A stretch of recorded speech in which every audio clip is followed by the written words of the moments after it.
going on you, nah, bro. nigga. My mind, and your mind went to the bottom of the barrel, and I brought a nigga from the top. And now he got to be my idol. The next thing you thought up was nigga. Goku to make some kind of weird attack. You try to bring Because you tried to make it look bad because you tried to put me idolizing a fucking rapper being a grown ass man when you idolize a fucking cartoon character as a grown ass man, nigga. That's worse. I never brought him up though. You just totally made I ain't that have up. to bring You him up, nigga. I volunteered told that the shit. truth about You your ass and you volunteered admitted Jay-Z it. as That's your how hip-hop good I idol, am. and you're a grown man. Yeah. You too old for that shit.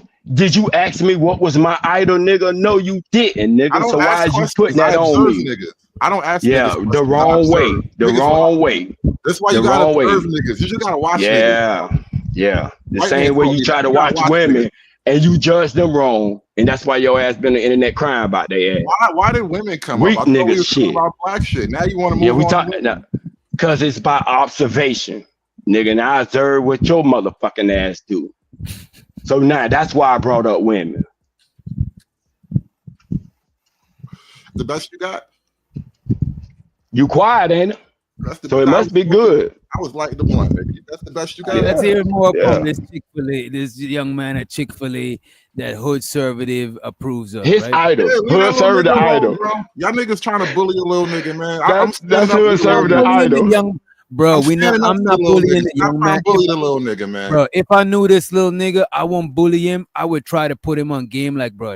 Y'all would have took his football like Ice Cube and Boys in the Hood. Y'all was gonna take his football, bro. I would be like, yo, these folks is laughing at you, bro. Like straight up. I would just show him some clips from back in the days. I would have tell him them folks is laughing at you, bro. Niggas that don't like you laughing at you, let them be. Bro, if you ain't trying to be a comedian and people laughing at you, that's an insult, bro. I let them be, bro. That shit is crazy. Young black Chick-fil-A employee helping customers. His behavior has even caught the attention for white customers. The recent TikTok uploaded by a white woman would show her interaction with a young man in the Chick-fil-A drive-thru. I'm doing good. How are y'all? Doing good. How about it right now? And may I have your name? Taryn. You said what? She said Taryn. How may I spell it? Terren. All right now, she said E-N. No, A, she said E-N. All right now, I see you. Welcome to Chick-fil-A. How many serve y'all on today? Can I get a 30 count with fries? Ooh, come on then. And a Dr. Pepper? And a what? Dr. Pepper? And a Dr. Pepper. As you wish. And would you like any condiments or sauces? Polynesian, please. Yes, ma'am, we got you. How many would you like? 4. As you wish. Is there else we can give you today?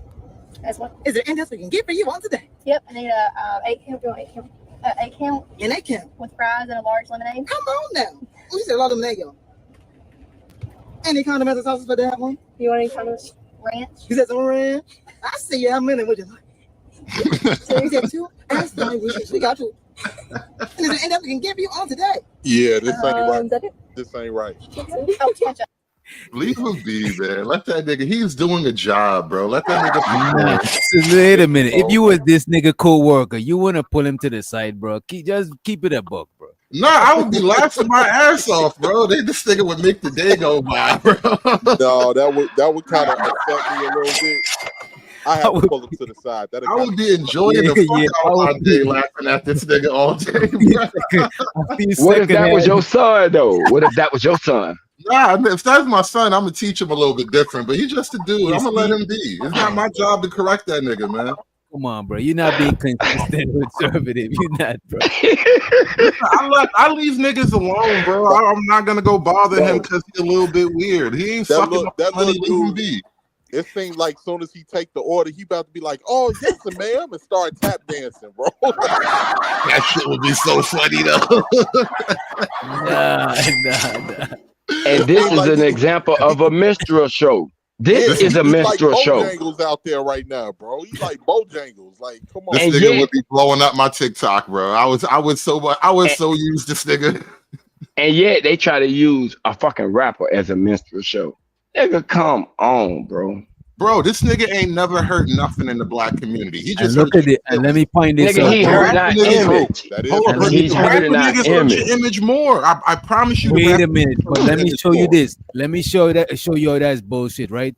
Because people of other cultures would more emulate the rapper than emulating this. Everybody know that this shit is some cool shit except you, hood, sir. Let me point something out to you. The lower class people of other cultures. So when you guys are talking about people who get kicked out of their group and they go live with the blacks, they literally got kicked out of their group for being like you niggas. So wait a minute. So the lower class, The social rejects, the wiggers, they are really not the movers and shakers of their people. I bet you the wiggers is the one. I bet you a lot of the wiggers is white boys that got money. A lot of the niggas, a lot of the people that keep hip hop alive financially is not no poor white folks, bro. That's not the bro. same. Listen, Witch Doctor. Bro, I live in a rich community, bro. My county is one of the richest fucking counties in the United States, bro. Where I live at, bro. These rich white people idolize niggas, bro. Bro, I used to go to white house parties and fucking mansions, and all I had to do was bring niggas from the hood, bro. They treated them niggas like they were superstars. Why the same white boy that ride the skateboards and shit in the room with them, that's hanging out with them, it's just regular. Bro, I see this shit with my eyes. Let me ask him so we don't get off what he's saying, because I want to ask him one thing. So they was treating hood niggas as celebrities. How would they treat this dude right here in Chick-fil-A if he was at the party? Go ahead. And you got it after hood service. They gonna tell that nigga to go get them another drink. Yeah, he's a nerd. He's gonna get abused. That's a social universal. He's gonna get abused in any racial grouping. He's a nerd.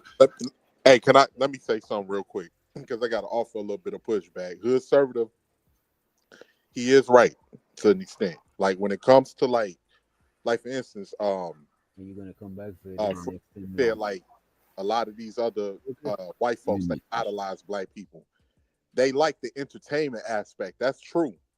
But where it's important the most, they don't idolize us, bro. When it comes to that business, and then these are young kids. It's like a lot of young kids. Even when I was growing up, it was young white kids that grew up on Master P, that grew up on a lot of the rappers and shit. Juvenile. When they get now they work at a bank and they'll deny you the same loans. Exactly. I'm telling you, that's how it goes, bro. You being a nigga is just a drink. But let me just say this real quick, and then in some cases what they'll say. Hey, even if you cool with them, they'll be like, hey Jamal, hey Octavius, we're cool and all, but when it comes to this business, it's just for the white boys, okay? Like, so we have to, because they didn't idolize them as celebrities. They brought them niggas through as a petting zoo. They wanted to be close to the animals. No, because when you Bobby Shmurda on that table, just like Bobby Shmurda on that when table, you niggas become businessmen, you niggas get soft. You niggas get soft when you become a businessman. You niggas don't demand shit. Them crackers ain't got no respect for your ass when you become a businessman, because you get soft. Yes, they do. That's why Jay-Z switched up his image after they got done with. Oh my God. He switched up. He was already rich, bro. He already rich. Switched up his, but not wealthy. He switched He's up. Still rich. Not wealthy. He wasn't a billionaire yet. He switched up his image so that he could do. No, he switched up his image after the paper, bro. Thank you. He didn't switch it after the paper. No. There's levels to paper. He went from millionaire to billionaire. Nice levels to paper. God damn. Let me finish. When he was approaching billionaire status, he had to switch up his image. He cut his hair low. He was having the glasses on. Then after he got billionaire status, that's when he grew out the Basquiat dreads. I know what I'm talking about. I know the history. Okay. Oh, so you know the history of so you know the history of a minstrel show ass nigga. Why you watching him so much since he ain't shit? But y'all watch this nigga. Y'all idolize this nigga. I don't know shit about Jay-Z like that. I don't know shit about that nigga like that, but he's my idol. Yeah, but you nigga know the whole history, but he ain't your idol. You don't know about y'all. Somebody lying. Somebody lying. You don't know what you're talking about then. Somebody lying. Somebody lying. You just admitted you don't know what you're talking about because you somebody don't know lying. Use them as an example. So you idolize them then, right? No, I didn't idolize them. I just studied. So how you know this nigga whole life then? I studied the game. Exactly. Because you know that game is valuable for him acting like a nigga. And you know it is. Acting like a nigga. He had to not act like a nigga in order to get the bag. Man, Jay-Z had the bag before he was doing that, bro. He cut off all the niggas. They got dropped. He cut off all the niggas that he was rocking with in order to level up. You think Jay-Z? Where's Jay-Z at? And when he make a rap, he still rap about nigga shit. when he still rap, he rap about nigga shit. When he get on stage with his old lady now, he still rap about nigga shit. He come out there with swag, acting like a nigga. He come out there on stage, chilling, acting like a what y'all say black man. How does that benefit? The fuck? How does that benefit? He do that right now to this day. Free to Green, how does that actually benefit people? He's a 40-year-old, he's 50 probably, 50-some-year-old man. What I'm He's saying, corporate as hell. He's selling nigginess to you, but he is nothing like that. The nigga literally lives the billionaire elite lifestyle. How does him selling you a nigga lifestyle help? Well, what I'm saying is, majority of black people don't act like niggas. They are not street people. Majority of black people. Can we agree to that? Yeah. You're not answering my question, bro. I'm trying to get there. I just want to know we walking down the same street. All right, I'm just gonna keep you there. Go on. Okay, so that's a very few black people that act like that, and yet out of our community, that's the most valuable thing. That shit can get you from rag to riches overnight. So if more of us act like niggas, maybe more of us will have more paper. Because the majority of us don't. But hold on, how many niggas? I feel like a nigga and being a criminal is not this always the same thing, right, bro. What the hell do they rap about? They literally rap about criminal shit the whole time, and then you say that's acting like a nigga, and then when I remind you, most niggas wind up in jail. Suddenly, you're not being a nigga no more. Now you're a criminal. Okay, what if the rap part was like your anime? All that flying in the air and shit fighting ain't real, right? So what if they were rapping about that shit and it's not real? You know the funny thing? You know what I'm saying? Let me say this. Here's the problem. Hold on. You got it out for Rakim. Wait a minute. Let somebody who ain't had the mic. Go ahead. Hold on. Because I see exactly what Hood Conservative and Omni is saying. I agree with both because both of y'all make good points. But like for instance, the perfect example to back up what Hood Conservative and Omni is saying. Lil Wayne. When Lil Wayne got big, Lil Wayne started, well, we didn't know for him to be a blood when he was with the Hot Boys and all that, but he started gang banging. He influenced a whole generation of kids to be bloods. He was rapping about a whole bunch of crazy shit. But Lil Wayne kids, while your kid was out there gang banging and your kid out there selling dope, and you hear some of these drill rappers today, who was your influence? Lil Wayne. But his kids is courtside at the fucking Lakers game. His kids is going to private schools, but he influenced your kids to do the wrong shit. But look at this, be a thug. I hope my sons choose wiser.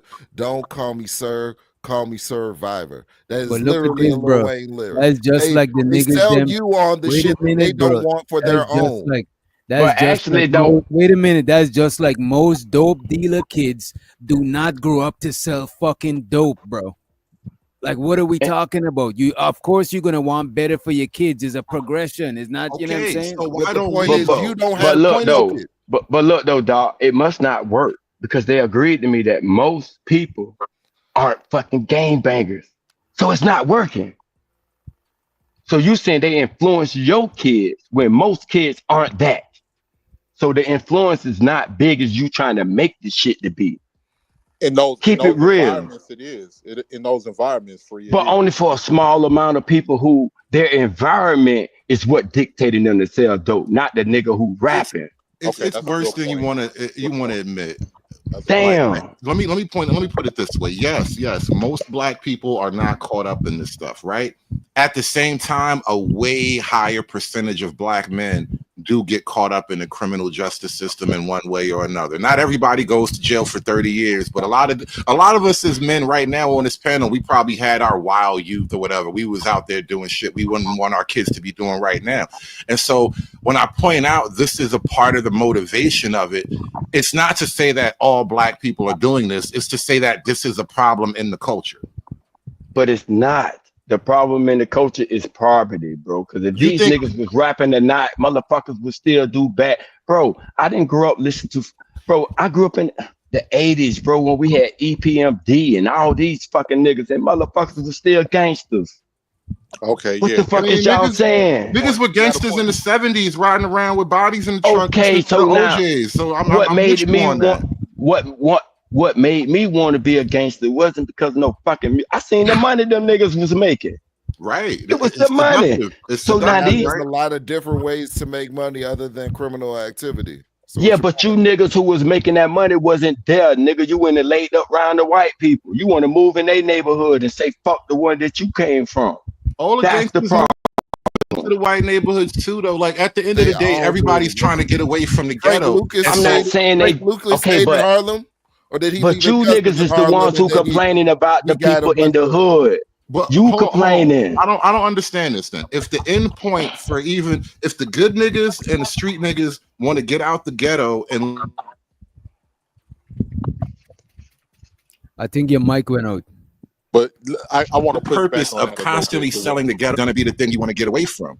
I don't think getting out the ghetto is the best strategy. If you're gonna get out the ghetto and you go and live around other people that you gotta conform and be like them to be accepted. Why not? So you're gonna be like the ghetto that you got away from. No, why not build the ghetto up, my nigga? The fuck? Why you? No, you can't just build the ghetto up because there's always gonna be a ghetto, right? And so the thing is, you as an individual shouldn't be concerned with necessarily building up the ghetto. It's your job to get away and live better. And if you actually get away, then why do you want to keep selling that behavior that you got away from? But then you can't blame the ghetto for being the fucking ghetto. That is your trash can. You can't blame the trash can for accepting trash, bro. That's the way they got to fucking live and survive.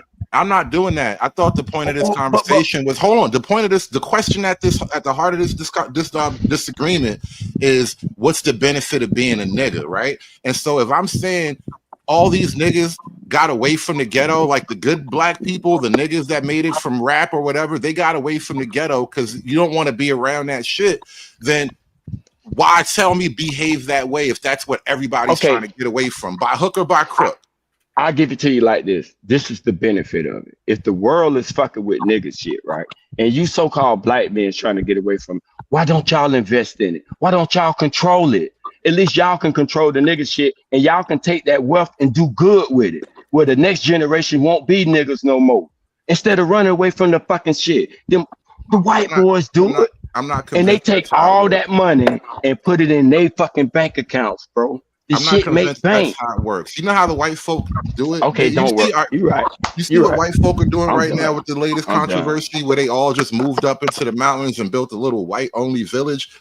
That's how it works. You're not gonna be saved, bro. You have to save yourself, at least part of the way. You're not gonna be saved. You know what's crazy though, Hood Service? That same white man that you talking about moved up in the village to take his millions, invested in some shit you saying is trash. Think about he taking all this money, invested in it so he can stay up there. He making sure he don't never have to come down because he know that money that niggas make keeps him up there. And I'm saying if you niggas want to be up there, maybe y'all need to take that investment and get that money so you can stay up there instead of having to shuck and jive for somebody to accept you for you to stay up there. That's all that I'm saying. That's not building up the ghetto. That's going somewhere else and building a good life. These are not the same ideas. This is a parallel. I agree with you. I agree with you with that. It's not building up the ghetto because it won't be a ghetto no more if we all straight, right? The ghetto will be obsolete. Now, if that's thing that makes it a ghetto, but the thing that makes it a ghetto isn't the bricks. It's not the fucking concrete. It's the people. I understand that, but right now the people that live in the ghetto have some type of value. We see it. We see people around the world trying to mock it. They want to be that. Your concept of value is not for other people to just give you willy-nilly. Bro, if bitches spend their money on it, has value. So all that shit you trying to say, dog, you try to run away from it, it's crazy to me. No, you just said that those people have value as this kind of statement, but it's irrelevant. Their value means nothing if they themselves aren't willing to express it. Oh my gosh. You know what? You're right. Pray to God. Pray to God. They need your help. Right. They need prayer. That's the one thing that will help. Pray to God. Because you can't save people's soul unless they want to be redeemed. Ain't nobody asking you to save them, bro. Souls you are on the ghetto mission, and I feel it, but I don't think that's gonna help. People gotta save themselves. You're right. It's not gonna help. You know what? don't even worry about it then. If it's not gonna help, why Bro, is y'all cats' attention be so much towards it? Just I just ignore think that it would be shit. more. I just think it would be more valuable when black people sell their own image instead of trying to be like somebody else. If I try to be like somebody else, I'm gonna be limited. You know what I'm saying? So I think it's better for black people to sell their own image, whether it be good or bad. And a lot of people who's from better environment, they pay a lot of money to see shit that they. Why I think rich people pay so much to see ratchet shit, because they ain't from that lifestyle, so they pay to see that shit. Yeah. So Right, I'm not they're all saying that people authority. should. I'm not Exactly. saying people should live like that, but I'm saying you should at least capitalize off of your own imagery. You know what I'm saying? Bro called Hey, this. white people do it. White people do it. They invest in they fucking degenerate motherfuckers. They are copying shit and make themselves look like Duck Dynasty. They make biker movies. They make movies when they just run around shooting up shit. Look how Damn, violent Free, you cartoons make is. Free, you making some real Hollywood, good bro. ass That's points, Hollywood. man. You making some Damn, real why good we points. can't But do it? I'm gonna let me say something real quick, because both of y'all made some good points, right? And I see both of y'all perspective. Like Hood Conservative, when you said that you got to get away from the ghetto, but the white people is coming inside the ghetto and gentrifying it. Like Harlem is no longer Harlem, what it used to be. Brooklyn is no longer Brooklyn. Even parts of Atlanta is no longer the old Atlanta that it used to be. Same thing with Chicago and the South Sides and the West Side. It's not what it used to be. They're coming in there investing. And see, the thing is, when you run away as well, okay, I want to get the fuck out the ghetto.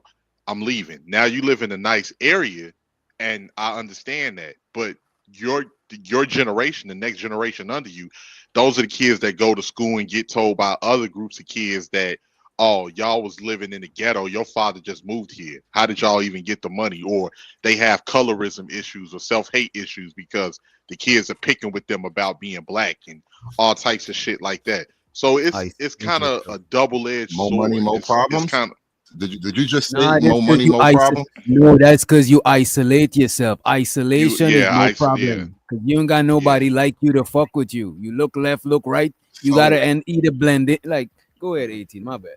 And we can't act like that in some of these areas that they don't look at black people because of where we come from. They like, oh, they knew money. They just got that money. We owe money.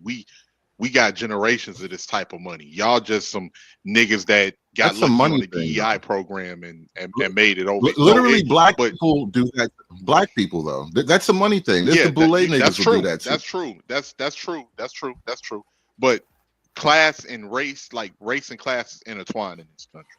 So, like what I was just I making, think you're what I was right just to saying a earlier. degree. Like for instance, I give you a perfect example. My nephew was going to school in Chinatown, right? He was being picked on by some Chinese kids at his school. Like they was pulling up videos. Oh, look at y'all ratchet, y'all ghetto. This girl just got her weave pulled out. Look at that. That's how your people live. He came and he told me this shit. You know what I told my nephew to do? I pulled up some pictures of and no disrespect because I got love for Asians, but when you hit at mines, I hit back. I pulled up some pictures of them cooking dogs and all of that. And I was like, you tell them that this what they people do. You tell them this what they people do. And you It's go all there. fair. He did that shit and they ain't fuck with him no more after that. Let me point something out to you, by the way, right? Because Asians are, we talk. I talk a lot about immigration and race and stuff on my own channel. Despite what niggas might think, I don't just talk about women. Women are a piece of the puzzle, but this thing with like Asians, so Indians, Chinese people, I promise you, once they get a nice strong foothold in this country, you will see forms of racism that are alien to this entire continent. I agree. With a lot of these groups, because they never had civil rights movements in their countries, anything like that. Excuse me. Not only that, they don't even believe in a lot. Like, all right, for example, people don't think along this nature, but this is a real thing. The West is a largely Christianized world, right? And so there is a moral framework that goes along with that, for better or worse. And now you're bringing in people who have maybe no moral framework compared to what you consider morals. Like what's Confucius to Jesus, right? I don't even know where you people are coming from with your conception of how you value right and wrong. And so if you think that the white folk were your number one enemy, I got some news for you, bro. You have not met the rest of the people of this world.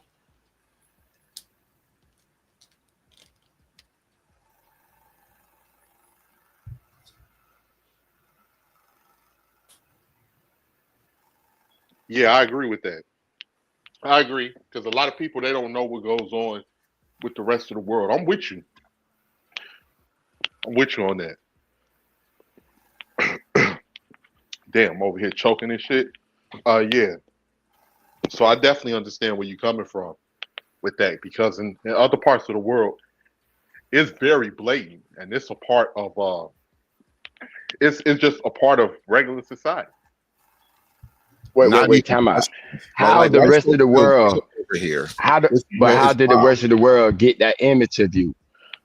White people showed them that. Mm-hmm. So the white man is your fucking enemy. He the one who showed the rest of the world the worst of you. He didn't show the rest of the world the best of you like he showed the rest of the world the best of him. That's true. He don't do that. That's true. So that's why the rest of the world look at you like that, because of what he did to you. Come on, man. No, I don't know that's how true. true. I don't know how true that is, when at the same time, and this panel isn't all that unique, so I don't want it to be like I'm making some special example out of anybody. But Black folk in general will have high-minded intellectual defense of their own degeneracy, and then say the white man made us look bad. I'm not willing to, shift so much blame. That's way too much blame to shift. I mean, I'm not willing to do it. That's not what I'm saying, bro. But what I'm saying is what y'all agreed to earlier, bro. It's a minority of us that act like this, bro. I'm part of the generation. I'm part of the people that act, that y'all say degenerate. I'm telling you, bro. And my nigga, like I've been there, done it. So but what I'm saying is, I know. Everybody in the neighborhood is not doing this. So if it's the minority of us who's doing this, but yet that's our image, we're not showing that. And the reason why I know is when Black people do go to other countries, back in the day, I ain't talking about nothing new now, what we seeing on TV now. But back in the day, we didn't act like that. We didn't act like we coming from the ghetto, from the hood. So personally, they didn't see it. They only saw it on TV, which we don't control. Let me point out something to you, right? The same way you are saying that the majority of people aren't acting like this, and you and I both sort of agreed that, yeah, we both had we were young once and all that. We did things we shouldn't have done, right? Here's what I remember, and you tell me if this wasn't the same for you. When I was like kind of nerdy and square, because when I was young, I was like suburban and shit, and I didn't really get to the city until I was a little bit older. So I didn't really fit in until I learned how to nigger properly. And so once I was fully in the streets loved me. You're not gonna be loved unless you're a nigger. True or false? False.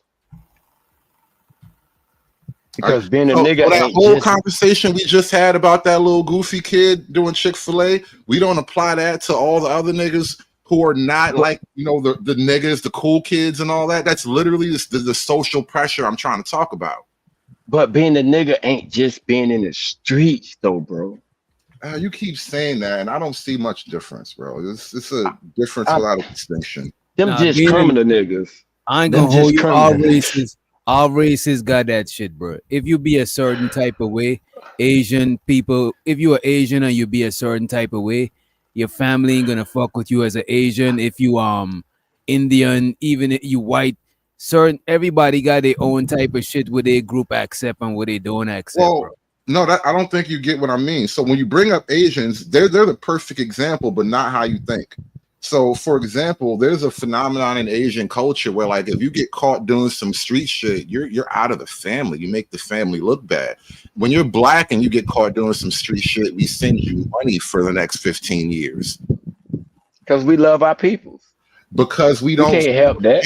We don't feel shame about not maintaining a standard.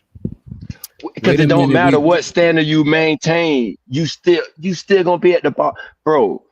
Go on, you say it like I'm not talking about the truth, bro. Go on, you explain it like I'm not right. What I'm saying is, before we should even call each other niggas, like at one point in time, black people didn't say that to other black people, and yet society treated them like shit. They used to wear suits all day, dress up nice, yes sir, and walk with their bike straight. I'm talking about like the 60s and all of that. How was they treated? You know the problem. They wasn't accepted. You're right. Damn. You're right. You're right, first off. But the problem I have with using that argument is self-respect is literally for the self. And so I have to reject the how are they treated part, because if I have to throw away the part, that means I have to act as a person with self-respect and dignity, because once upon a time they were mistreated, then I will just be a person that is not worthy of dignity and respect. I have to actually maintain that bar myself. Yeah, but what street nigga don't get respect? Exactly my point. Didn't I just say that earlier? No, but you saying you need self-respect. So I really don't get what you were trying to say. You're I ain't gonna lie, I'm confused. Earlier, when I was talking about street niggas getting respected, that's literally like I got a name. I became a somebody because I was out there. And so that's how you get your respect, is by being out there. And so you're saying that black families don't respect the first person to graduate college, or when somebody win a trophy in something. So only when you go to jail, or only when you be a hood nigga, you get respected. I'm not gonna say it's 100% for anybody's family. I'm not gonna speak for everybody's family. I'm just saying it's a thing in Black America where if you get arrested, your family will take care of you in jail for the most part. Well, not everybody, but more often than not, if you got family, somebody gonna look out for you. Your mommy, your auntie, something. Well, you brought up Asian culture as a contrast, and I'm saying as a contrast, that is less likely to happen, because there is this idea of you bring shame to the family. The family has to maintain a level of social respect and dignity.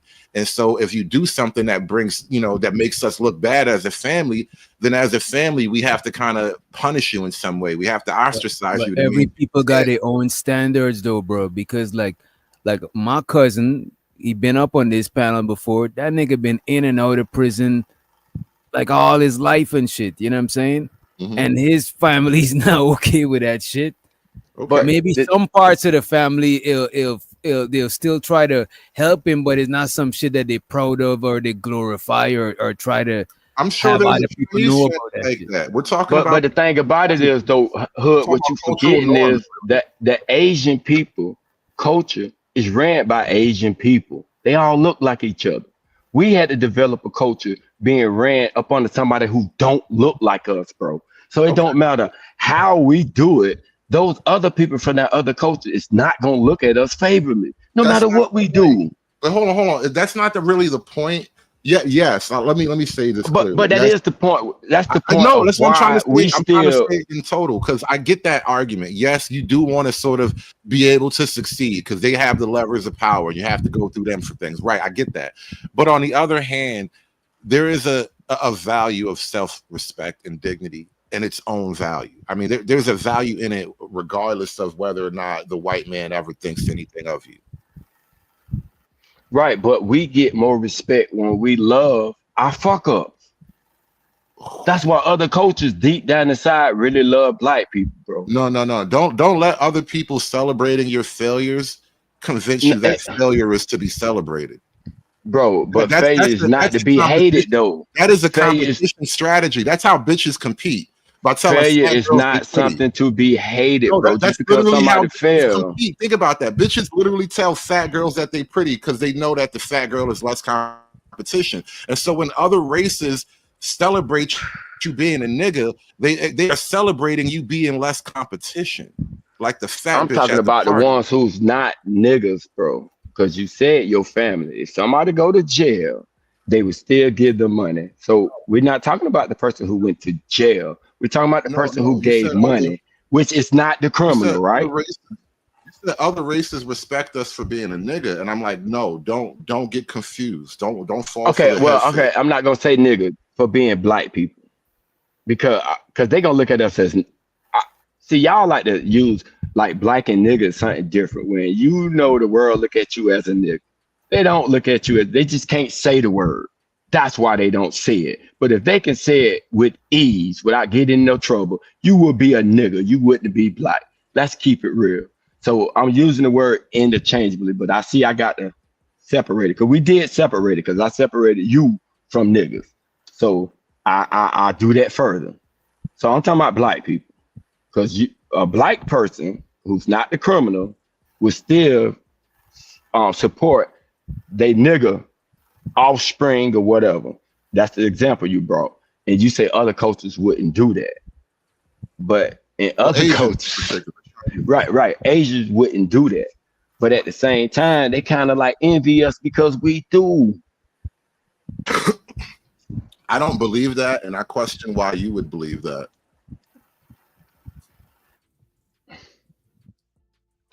I don't know how to. I can't get into your belief, so I believe it because what I see. I'm questioning your belief, as in what makes you think that? Because they want to copy all our shit. I mean, why would you want to copy something? Why? Huh? Where do you see like Chinese people, for example, outside of certain fashion? Where do you see them copying black behavior? See, now you took the certain fashion away. Fashion. Yeah, I got you. Fashion. Yeah, they dress with they baggy jeans every now and then. They like some Nikes and shit. They wear Jordans and jerseys. But outside of the superficial, where do you see them really trying to be like you or niggas rather? But what else do black people have to present to the world other than like music and fashion and stuff like that? That is controlled. That's controlled. Getting there. Or what else do they see? Because we don't control the media. So that's the only thing that other people show them of us. And just from that, they show the worst of us. And they still want to be. Just imagine if all of us would show. They would show the progressive black people. They would show all of that. Then you would see more of them trying to copy some of the shit that maybe how you live now that you got out of the hood shit. You see what I'm saying? But they don't see that. They only see the fucked up shit. And even seeing the fucked up shit, they still want to copy it. Because they try to figure out how we move like that. Why they can't? Why they got hatred? How can you have a kid and hate your kid because he did something wrong? Something wrong with them, and they know it. I don't think you actually answered the question. Outside of fashion, what do they do to copy black folk? Think about it. But what else do they see to copy? To be able to copy. If they can't see nothing else, how they gonna copy it? So when you telling me that they're trying to be like you, and I'm telling you they're literally laughing at you, I'm trying to prove this to you. But I'm saying they're not laughing. They are laughing. And I ask you this, conservative, between black people, right? And I'm gonna talk about black Americans in specific, right? As a matter of fact, let me talk about white Americans and black Americans, right? Out of everybody in the world, right?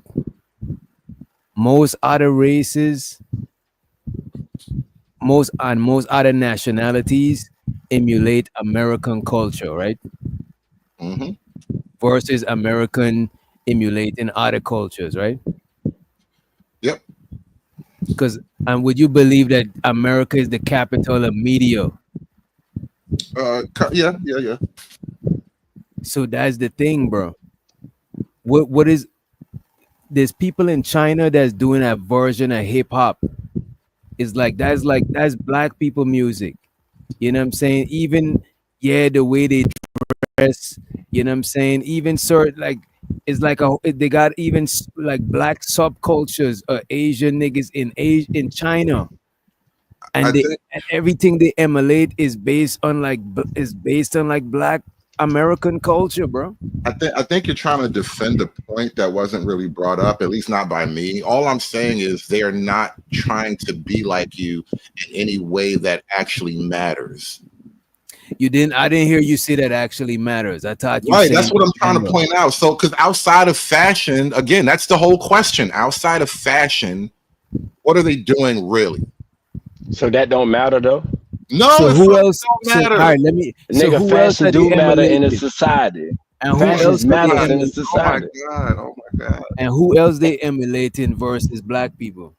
They're emulating their own culture by coming in, like working hard, buying property, owning things, being successful, keeping their family units tight. Bro, being successful is not exclusive to one. That is like, come really on, bro. not. You're not talking It's about really culture, not bro. though, right? So, have you seen? Hey, dog, like they don't have criminals over there where they from. Like they don't have gangsters and shit over there too. As a matter of fact, most places the gangsters is who run the most country.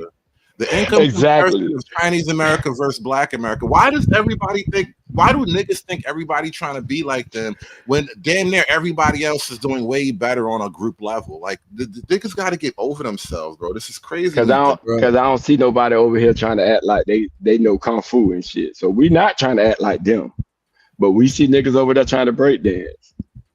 We see Chinese motherfucker with chains around their neck. That's why, because we can see it. Mm-hmm. I mean, who else they trying to be like? When I see that, who else they trying to be? When the Jabberwockies are dancing, who they trying to dance like? Where they get that from? That's all what I'm saying, because I can see it. That's all, bro. I understand it's the low and you feel embarrassed of that. I can't help that for you, bro. There's some issues you got within yourself. I mean, I suppose I got issues. I don't deny having issues, but I'm just saying to think that Asian people in general somehow look up to Black America is highly delusional. No, I'm saying emulating the culture. I'm not saying nothing else other than that. Emulating the culture would imply you're looking up in one way or another, but either way. No, you could emulate. You could look forward to emulate. Look back. Look at the side. As long as you could see it, so you could emulate it. It don't got to be up. You looking at the emulate. To think that Asian people see value in Black culture, generally speaking, is highly foolish. You are not looking at yourself through Asian eyes. It's like you have to be able to take yourself out of your own shoes and try to imagine if you were another person, how would you look at you, right? And I'm noticing how they are and how they operate. They don't value your culture the way you seem to think. It's wild that you think this much. All right, well, look, young Riaz said he's influenced by Black culture. Okay. Good for him. Doesn't change my whole point. And the thing is, I'm just saying that Black culture is more globally influential than other cultures. That's all I was trying to get across to you. That Black culture has a more influence on Asian culture than Asian have an influence on Black culture. Read Placido's comment right under Young Ria. It says conservative is right on this. It's observable reality. I mean, we obviously have a different opinion. I'm just trying to make my point for everybody listening. Like, I don't think that all these other cultures look up to us the way we keep thinking. No, they do not. They feed off of us. That's crazy. Do you look up to your prey? Who's prey? See, you think we pray? Who pray? How many Black liquor stores are in an Asian neighborhood? How many black carryouts are in an Arab neighborhood? We're having a different conversation. I'm talking about the same conversation. You're talking about power. You talking about power and Black people. I just revealed power to you in this moment, but I'm talking the same shit I've been talking. No, we were talking about. Do you look up to the people that you feed off of economically? How does that work, bro? We talking about cultural influence. You talking about something completely different. I think you're talking superficial, and I'm talking reality. No, you're not talking reality. You act like in reality. You act like we in a Black country, bro. We're No, not. that's not the point. But I'm just saying That is the point. That's a big point, bro. It's a non-issue. It's a non-issue to whether or not these groups actually respect your culture in any meaningful. But you don't know if they. Let's say if they did, you don't think they think about the backlash they would get from the people who are in power in this country before they come over here. They tell them, don't go over there with them. They heard that before they got here. Maybe they want to, but they're just afraid to do it. The younger ones isn't afraid to do it, and they do it. But the older ones are. So you can't say, oh, they do it because they look down on you. Oh, it could because of fear. I don't know why, but I know some of them try to copy it, and you act like they don't. It may not be the whole culture. No. But the fact that a little bit of it's there. The fact, think about it. We're a small number of black people in the world. And out of that small number of black people in the world, they choose us to emulate. They don't walk around with African gear on, acting like they're African. And African people got beautiful culture. They don't emulate that shit. They come and get our shit. I think we are Americans, so we're not African, and so there's a distinction there. It's not just black; it's Black American, and I think America has that cultural influence in general. So whether it's black people, they'd be following something America more or less. That's what happens when you lose a war and we run your country for 40 years, right? You do what we tell you. You behave like we want you to behave. And so that's just a part of sort of cultural dominance from winning a war and all that. But at the same time, bro, I think this argument, this is a weird narcissism that we seem to be expressing here. This idea that other cultures, because they may dress like us, or some of their kids want to talk slang and all that, your kid listens to 50 Cent, and that somehow gives us ethnic value in the eyes of another group. I think we're way overplaying our hand in that way, in that regard. How when you first started out saying when they first come over here, wait. You first started out saying when you first come over here, the people of power told them, you're going to do what we tell you to do. You're not going to do nothing else. So that's why I brought up the fear. The fact that a power source, which is powerful as the United States government, told them, you're going to do what I tell you to do. And some people still want to buck that system to be like you, bro. That's powerful. They're not listening to them. Some of them want to get away. That's why I look at it. Are black people at the bottom of America's social and economic hierarchy? No. Who's at the bottom then? Shit, you probably say the Asian, because don't nobody want to act like nobody. I promise you, the Asian community is not at the bottom of the social and economic hierarchy. I promise you that. You say social, right? So you bringing in social. Who the fuck? By social, socially, I mean, kids graduate from college, they go off to get married, they maintain a certain economic income level. When you say Asians, which Asians? East Asians, South Asians, which Asians, man? They're not all the same, though. South Asians, though, the Indians is higher than Pakistanis and Gadis. So be specific. Indian and Chinese. Indians are the highest economic group, I believe. They may be number two, but when I'm talking about wait a minute. Go ahead. Okay, so I was gonna say though, man, I'm not saying it ain't wrong when it comes to Asians, but when you say Asians, be more specific which type though, because I know what you mean, no, but same time, no, the Indians is higher than me. You're not actually done South London and Birmingham, no. There's more British Pakistanis, or some of them, no, literally are active in that life. You gotta slow down. You gotta slow down. Yeah, slow down a little bit. I'm trying to listen. You're spitting out a lot. Sorry, let me try and do something. Okay, I'll try and slow down. So that's just me. No, so I just learned to speak fast because where I grew up. But I try and slow down. So I'm trying to say is which type of Asians when you say it. Because when you say Asians, I feel you on that. But you have to be specific. And within that, though, there's a hierarchy and tier and stuff like that. Because when it comes to South Asians, Indians are higher than the Pakistanis. And I'm British born Pakistani of a multicultural background. So when it comes to that, Indians have more opportunity than me. And I'm not saying that though. I'm not saying I'm not better than nobody.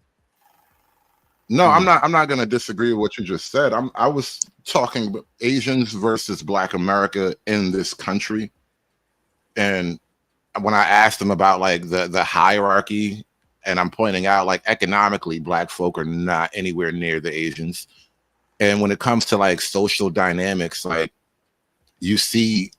I mean, I'm sorry, but we just don't form family units nowhere near at the rate of these other groups. And these things matter when it comes to like your ethnic output, your productivity or whatnot, your ethnic GDP. Let's make that a thing.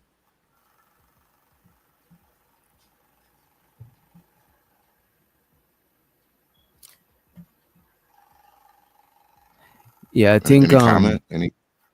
I think Black people should sell Black culture more and control it more, since you could see the influence overseas, and that's what you're saying the Asian people are doing. You know what I'm saying? Controlling their own culture, but their culture is not as influential, you know, even though they control it. So I just think Black people should just control their culture. Right. I think instead of worrying about selling it, because obviously we're not in the selling and all that. There's somebody else doing that. But instead of worrying about selling it per se, I think worrying about actually perfecting it. Like, because when you say Black culture, like what are the things that we're calling Black culture? The same thing you were trying to eliminate from the Asian thing. Like the way you dress. My bad. Let me drink some water. Fuck. Like like the fashion, the music, you know what I'm saying? Shit like that. Like just shit that make up culture in general. Like what makes up the Asian culture, you know what I'm saying? Spiritual system, like just what makes up Black culture, you know what I mean? It's not gonna be just one thing, it's gonna be a combination of things, you know what I mean? Fuck. I mean, it covers a couple things, I guess, but culture has to be kind of a relatively definitive thing. It can't just be squishy. Like Black Americans were largely Christian, blue collar people. Like at the turn of the century, you know, you had a lot of Black folk that came off the plantations or whatever. They had blue collar skills, and they went on to actually open up, you know, businesses and whatnot. And so I think when you talk about Black culture, we have to actually get back to like the basics of what it is we mean and what it is we want to protect and what it is we want to project for the rest of the world to see you as. I think a lot of the stuff that you name is Black culture, right? Because yeah, the is like what is white culture? Because obviously, like when you said Black culture, you mean Black American culture, right? Mm-hmm. Well, Black American culture, and this is me from the outside looking in, because I'm Black Guyanese, you know what I'm saying? I would say Black American culture is hip hop, or if you want to go back in the days, you could say is like jazz, and it's not just you saying, oh, why Black people got to be limited to music, but music is what this shit is, just some strong cultural shit. You know what I'm saying? Because everybody got some kind of music. It's just that they shit ain't popular. This bullshit with this nigga saying, bro. Because we can go. He's trying to say we don't have culture in a slick way. So I'm not saying that at all.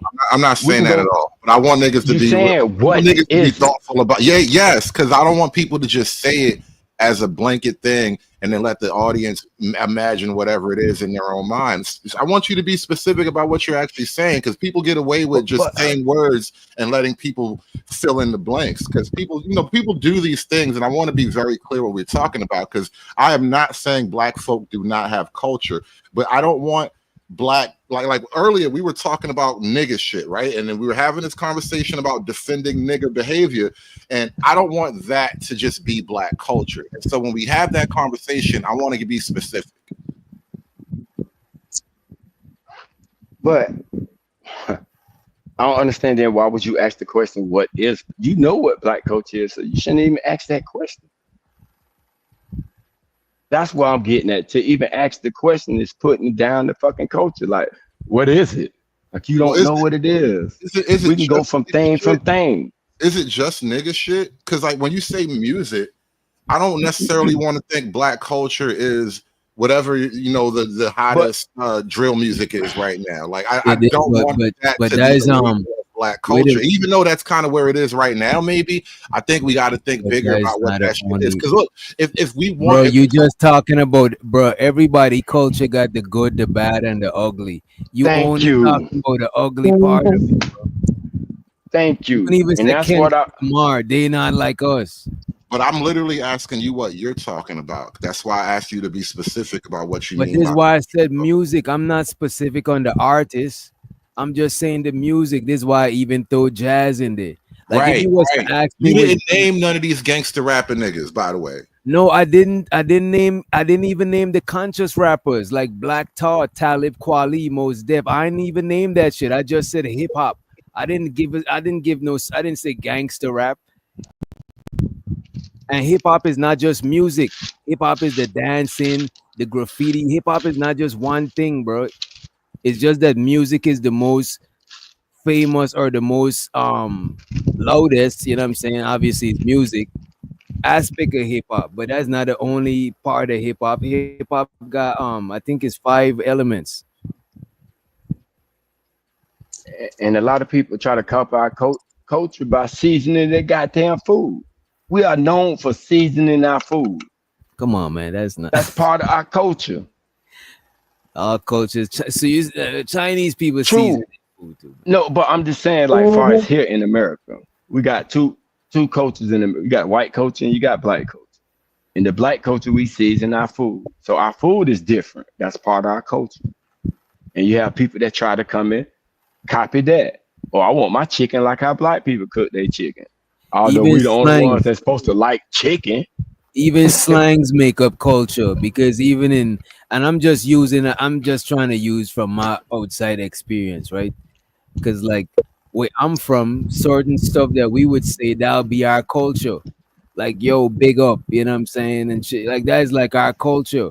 Say if somebody in America, like somebody from let's say somebody from you know, like Philadelphia, well, somebody from New York. Let's say they like what's up, son? Calling people son is part of is part of black culture, but specifically black people in New York. You know what I'm saying? So it's like the culture is not just stuff that is just tangible to where I could put it on a scale. It's just sometimes it's just ideas, beliefs.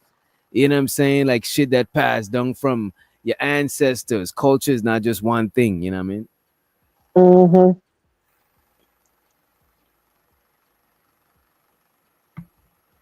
Conservative, we gonna niggertize you yet.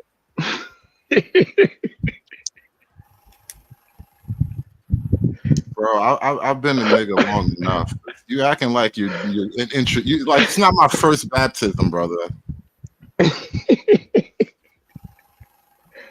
I'm just fucking with you because you all right, Cat. You know, although I think, you know, we on different sides of the fence, but you all right though. It's just that, like, the experiences I've had, I question now, and this isn't, you know, this is a me thing, this is not you guys, but I question a lot of like the time wasted being a nigga. And now we're in this conversation about, you know, the value of being a nigga, and I just can't see it. Like, why? That shit sound crazy as hell, bro. But I can understand it though, because him being a nigga didn't benefit him versus me being a nigga and it benefited me. Well, how so? I would understand. Yeah, explain the difference. Like, what do you mean? I still got my family intact. I sent my fucking kids to college being a nigga. I got a good job being a nigga. How did being a nigga? I don't understand what you mean by being a nigga. Like, what do you mean? So, like, at your job, you're a nigga at your job. What does that mean? It means that the white boys at my job know if you talk to me wrong, you may get slapped in your shit, and I don't give a fuck about getting fired. So they don't talk to me wrong. Oh, so you're a man at your job? Well, hey, if you want to say man, because most men don't do that. Because a lot of men get talked to and they put their fucking heads down and walk away. But that's like the peak masculine behavior is to not accept disrespect from, you know, random people or whatever. Yeah, but some people say being a man is to walk away. I mean, yeah, you know, these people think men can be women nowadays, so I don't want to get caught up in that superficial shit. I'm just talking about the kind of pure essence of it. But you're the one who saying being a man that I wasn't acting like a. Well, I don't. When you say act like a nigga, right? Like you see how it's like a nigga is. Right, because somehow being a man is like we have this weird conflation, and I don't know what we're doing anymore. Because you put acting like a nigga as something negative. I can't see negativity. You had a family. You held down a job for years. You're respected on your job. You're respected by your peers. Somehow that's a nigga shit. I'm so fucking confused, bro. Because I speak Ebonics on my job. I don't speak proper English. And you would say that's nigga shit, right? Most wait, time out. Is that not nigga shit? I'm just saying most people who are lower class don't speak with the King's Diction, so I don't know if that's nigga shit. I just think you're not a millionaire. Okay, well, you weren't born on a fucking in a state. That's why I asked, because sometimes y'all say that's nigga shit. Because when you want to copy a nigga, you refer the way they speak, right? Because that does happen. You refer the way people dress as nigga shit. Come on, that does happen. So I'm just taking the things that I see when y'all describe niggas, what y'all be describing. I'm just saying. When I talk to poor country white folk or whatever, they don't sound like the niggas who went to, you know, my parents went to Yale and Harvard. They sound totally different. They sound kind of like niggas in a weird way. But it's not necessarily like you a nigga because you don't speak proper English. I don't get what people mean by things no more when you keep saying nigga. Like, bro, can we just be men? But you act what's like wrong with just being men?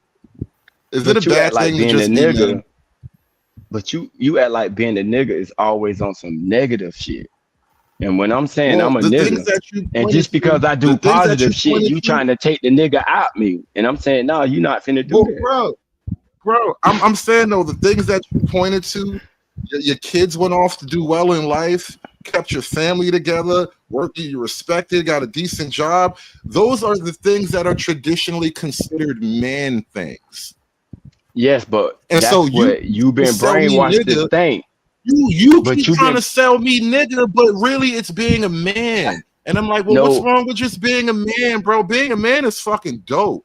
But the thing about it is, if I wouldn't have told you I did that shit, I would have still just been a nigga to you. That's why do what you I'm assume saying. that? I want you to be a man, bro. Because I expect you to be a man. Y'all been.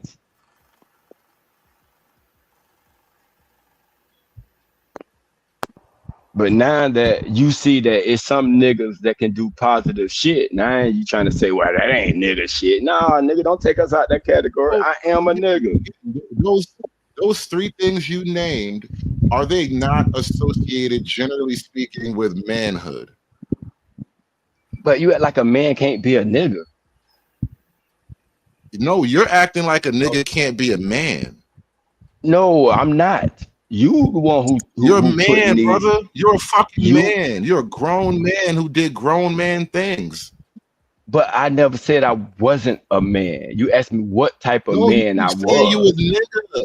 No, you keep saying you a nigga, and this is why we keep having this whole back and forth. No, but nigga, and I was like, don't drag niggas are down boys. to being a nigga, all that. But yes, niggas are boys. Niggas are fucking boys. See, that's in your eyes. I don't see it like that. That's why we having this talk. When you decided to grow up and bear those burdens and carry those responsibilities, and now you can live long enough, and then you stayed in the game long enough to see those responsibilities flourish. You took on manhood, not niggahood. Bro, when I was a nigga, nobody ever I was calls doing those things niggahood. Bro, wait, hold on. So you speaking like when I was doing my nigga shit, 100% street shit, that I wasn't taking care of my fucking responsibilities when I was doing that. Nigga, I've been Bro, with the now same woman for you're 30. making the point Bro, for hold me on, just time out. now. You're making the point No, for no, me no, just now. You separated no, being a nigga from being a man. You just did separate being a nigga from being a man. no. You are doing that because I'm trying to tell you, I've been a man from You the whole just did time. it, But brother. bro, But you no, was being a nigga aside from being a man, right? So when you are was there doing your different nigga types of shit, you men? still was Are doing there man. different types of? Are there different types of men in the world? Yes, bro. But you just said Okay, to and a me nigga when you is were a doing type your of nigga shit. man. I'm describing you a type of man that I am, and I'm describing it as being a nigga. I All right. never So what said type I of man is wasn't a a nigga? man. You trying to do So that? what type of man is a nigga then, if that's how you want to play it? What type of man is a nigga? You answered it by saying that. No, right, because you keep separating these things, and now you deny that they're separate. And when I ask you to tell me what Okay, type of man a nigga is, you're like, well, they're the same all right, shit. all Brother, right. I'm trying to explain simple things to you here. It's not that It is, complicated. bro. You What you were trying to make proud it of most complicated, was bro. manhood. You trying to, The things that you were just proud of most were the manhood things in your but life. Wife, I children, did that fucking manhood work shit by being success, a right? nigga, bro. No, you didn't. You did it by being a fucking Bro, man. You don't do if manhood by doing anything else but being a oh, man. okay, so me in the street selling drugs, still taking care of my That's nigga shit. family. I'm still taking care of my That's man family shit. though. That is crazy. You just said what he said.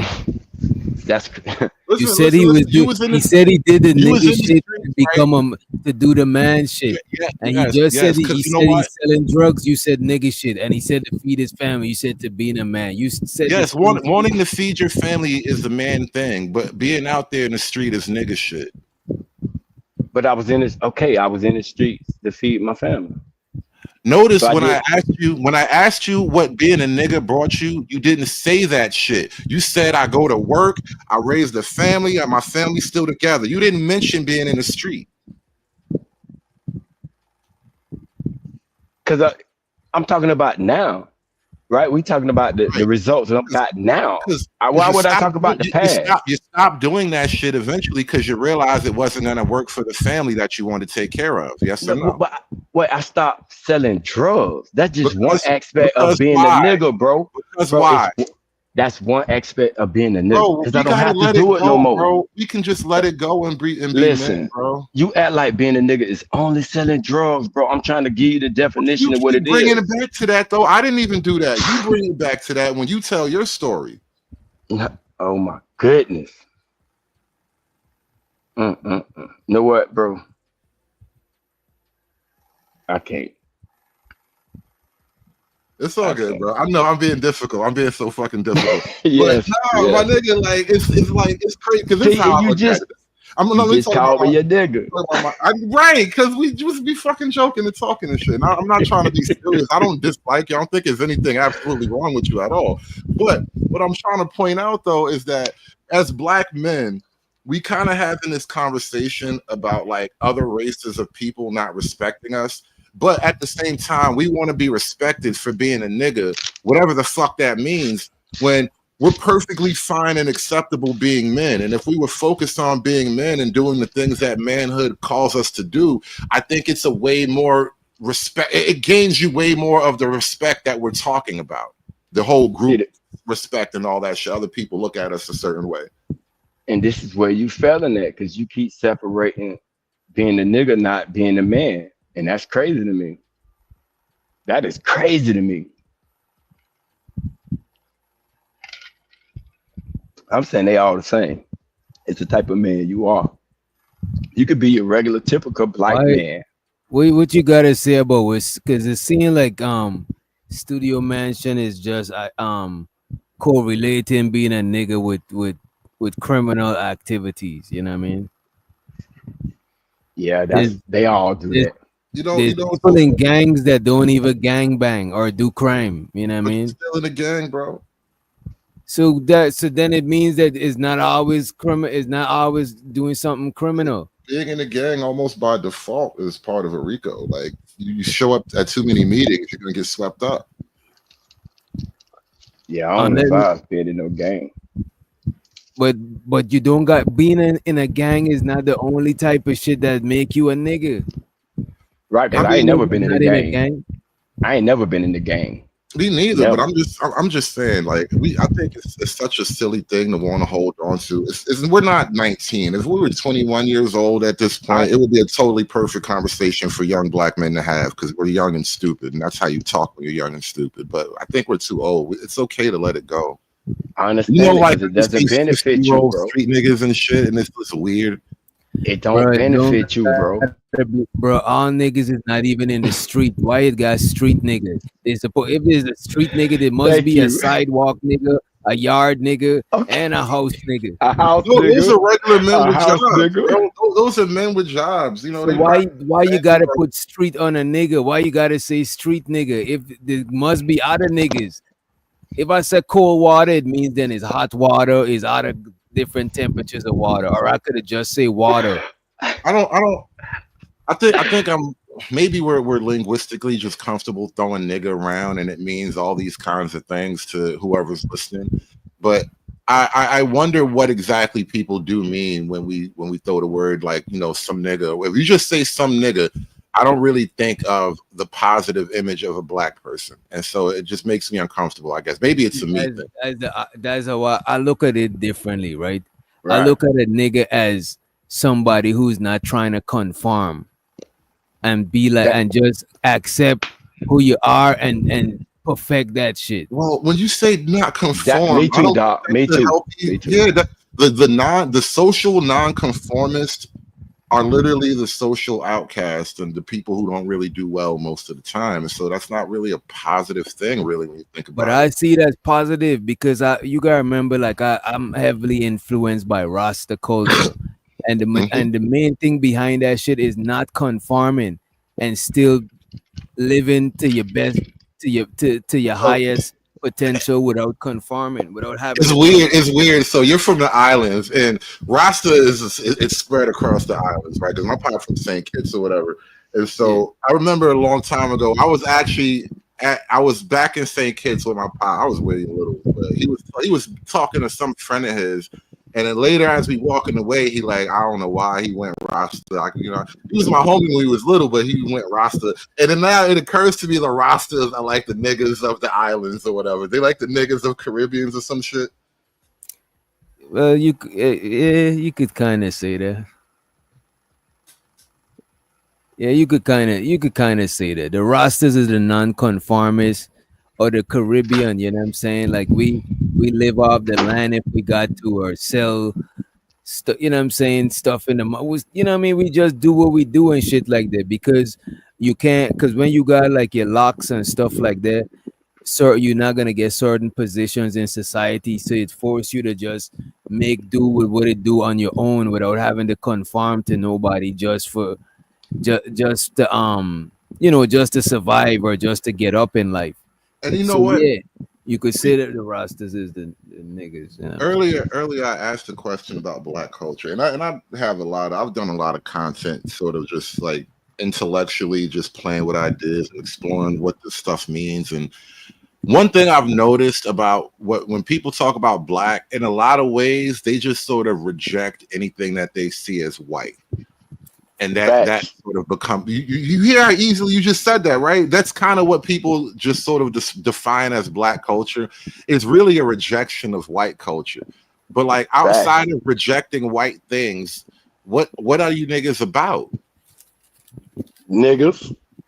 That's not good enough, bro. That's fucking not good enough. All right. This is what I mean about being a man. Yes, it's not good enough for me. I'm only speaking for me, bro. I'm not the authority. You niggas be glad I'm not your king. You right. You damn sure right, because we'd have been overthrown your ass. I would have crushed that rebellion so easily. we'd have overthrown your ass. All we did got a white girl. Hey, come on, bitch. Come say hi to the king. You'd have been off your rocker. Niggas would rather be ruled by a white woman than a black man. You see what I mean by niggas, bro? This is amazing psychological discovery we doing tonight, bro. I nigga know that y'all worship the white girl, so I'm gonna go get one so you can worship her, and we gonna take your throne while you worshiping her. You ain't gonna want it no more. You gonna be like, I'm out of here. I'm moving.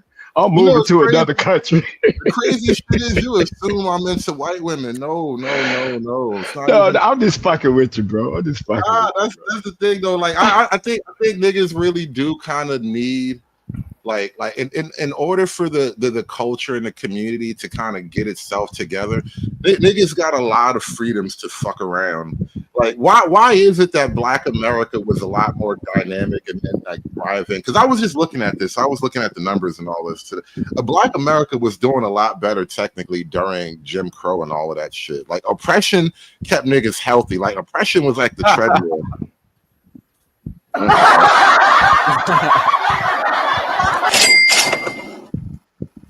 I'll fuck When with that this. ain't, when that's not true, when the Black GDP is the same as it was back then, it hasn't went up. Right. So technically, we were doing better back then. Because if the GDP we're doing the hadn't same. went up, then we We're doing the same. I mean, we. So the I mean, time we the that you were same. doing the time. No, hold on. The time that you were rising up to that level is you doing well. The time up till now is us being stagnant. So I'm saying we were better back then. How come we're stagnant now since then?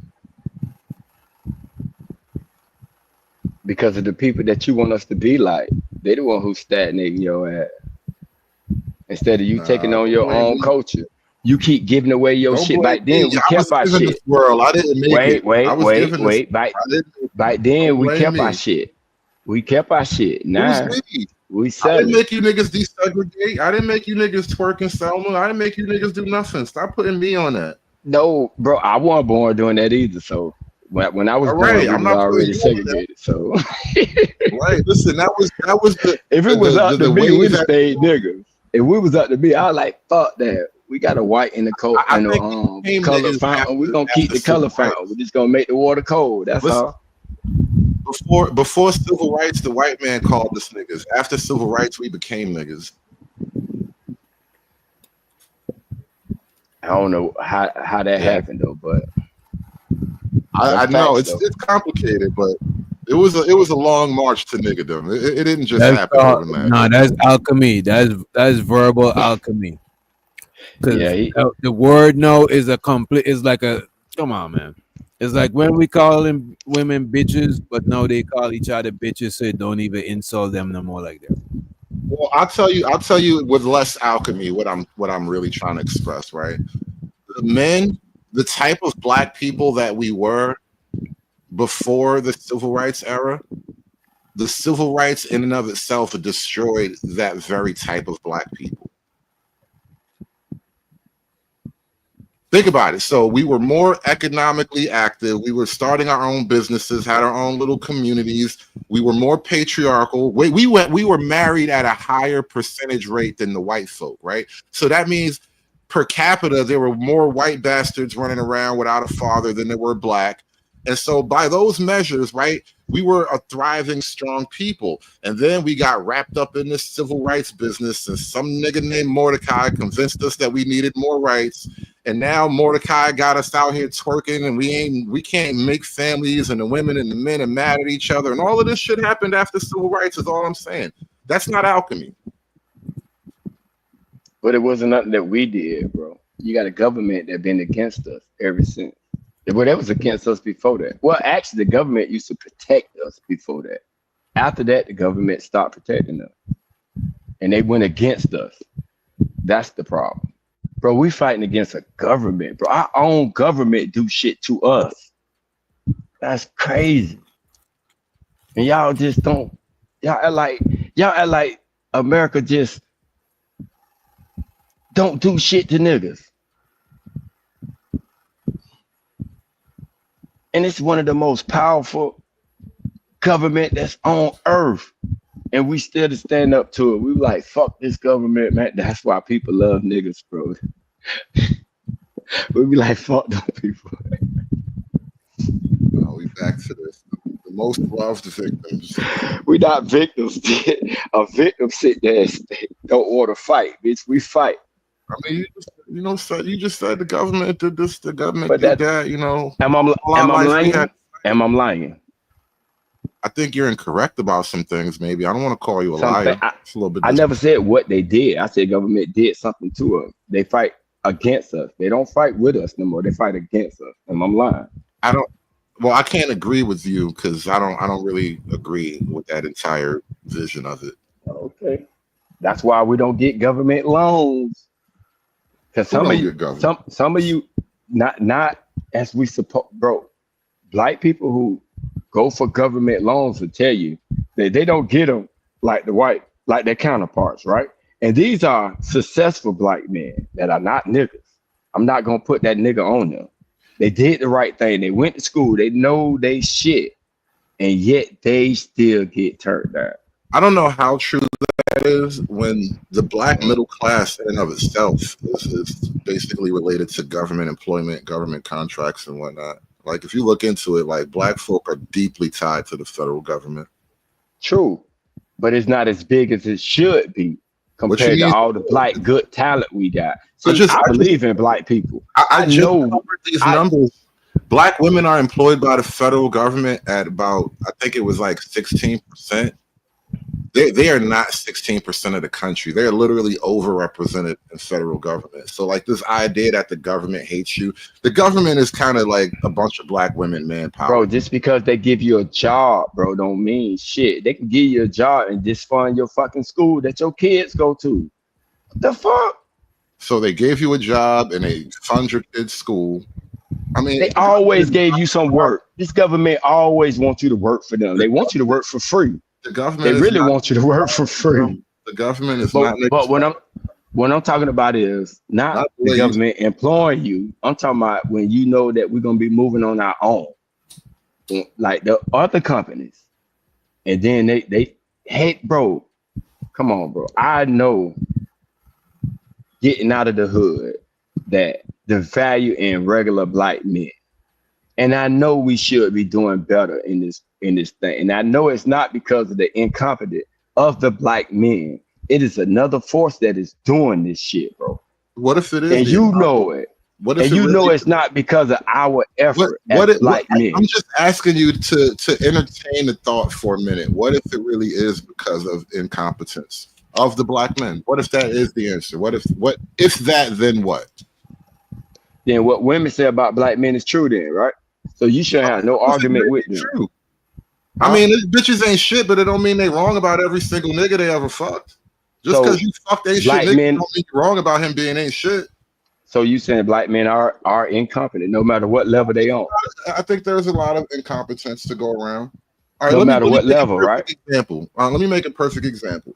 So, okay. Probably tomorrow, and maybe whenever I get back on my channel, I'm gonna be bringing up this show because today is tomorrow. It's fucking 6 o'clock in the morning. But I gotta go to work. Yeah, I'm about to take a quick nap. We got. But no, I've been talking about this African versus FBA thing lately, and I'm FBA America. I'm really America. I'm not even gonna say FBA because like I'm half and half. My mother's full American slave blood and all that, but my pops from St. Kitts. So I'm picking my team because I don't really know my father's country like that. Everything I know is here, so I picked my country in that sense. Oh, you a tether? Definitely, like I said, but I choose, and so I'm here. Oh, better or worse, we USA all day.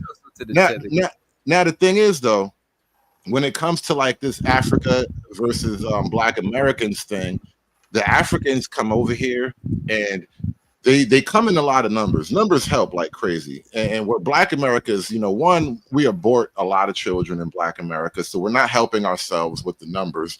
And then two, there's nothing stopping Black America from having social networks that turn into economic networks. Like, so with foreigners, I know they have this thing. Well, you might even have heard of this, witch doctor. What's it called with the money thing? Susu or boxing. Susu, right. Yeah. Black Americans don't do susu. If you're a Black American participating in susu, it's because you looped in with foreigners. It's not a Black American thing to really do susu.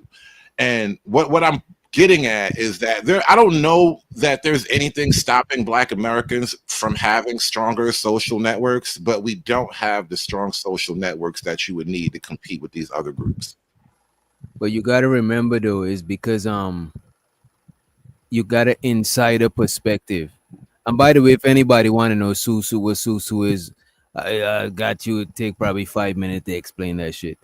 But the But thing you know about what it, I'm saying, though, right? And yeah, like, have you Susu heard is like if an American? Susu is like if the four of us, cause my mom's them do it, right, and she do it with her friends them at work, and some of them are Black Americans. But I didn't know that it was a non-Black American thing. I didn't know that shit, right? But the thing about it is what they do, right? Let's say they get paid today, everybody put in 100. Let's say I put 100. Let's say it's just four of us.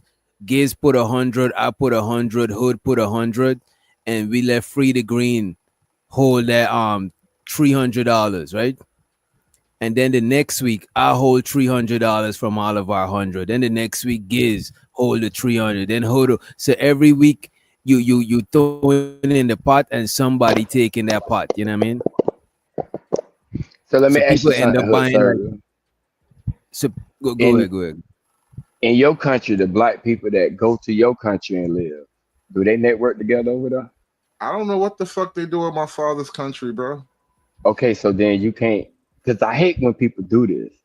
You talk about when they come over here and because we home. I'm So an we act American. differently And you know home. what that's what I was gonna say is an insider perspective versus outsider. Because if a couple of American dudes go to Guyana, they're gonna try to pull their shit together because they're familiar with each other. You know what I'm saying? So they'll do what they gotta do. It's just like when a lot of New Yorkers move to Georgia, they all fuck with each other and try to keep a we from New York type of vibe because that's the outsider versus the insider perspective. You know what I mean? True. But again, I'm just raising a point that there is a lack of just general cohesion among the Black Americans, and so we don't really have that level of trust, generally speaking, among one another where we can operate with these things. Like, so we talk about, you know, building this and doing that for the community as if the government should just give people money to do it, but Black folk have money within themselves to pool money together and get things done. But where's the lack of mobility? I mean, the lack of vision and the lack of willingness to do these things, I think, are the problem. Like expecting Wait. on you. The government give money to other communities to do things. So why can't they give it to us too? Why in the fuck is we paying taxes to the government that'll give our portion of our tax money to other communities, but won't give it to us? We got the right to fucking say that. What kind of shit is that? I think our government. I think the problem is that the government is highly corrupt. So, like, for example, that's how Indians take over like the hotels and gas stations because they can come in here and get loans. And a lot of these Africans too, by the way, a lot of the foreigners, being an immigrant in general gives you access to certain things from what I'm hearing. But that's more of a policy issue in a broader sense. Like, I'm against all of that, period. It's not even about black. Where do you get you an immigrant? Because I'm trying to. No, from what I'm hearing. Like, what you ever if you've been to, like, I've been a truck driver the last couple of years, and I've done a lot of way more hotels in my life in the last few years than ever, and I've noticed a lot of Indians own and operate a bunch of the smaller hotels up and down the East Coast, and there's always a reason for shit like that happening. You never notice just big racial shit happening without it having some motivating factor.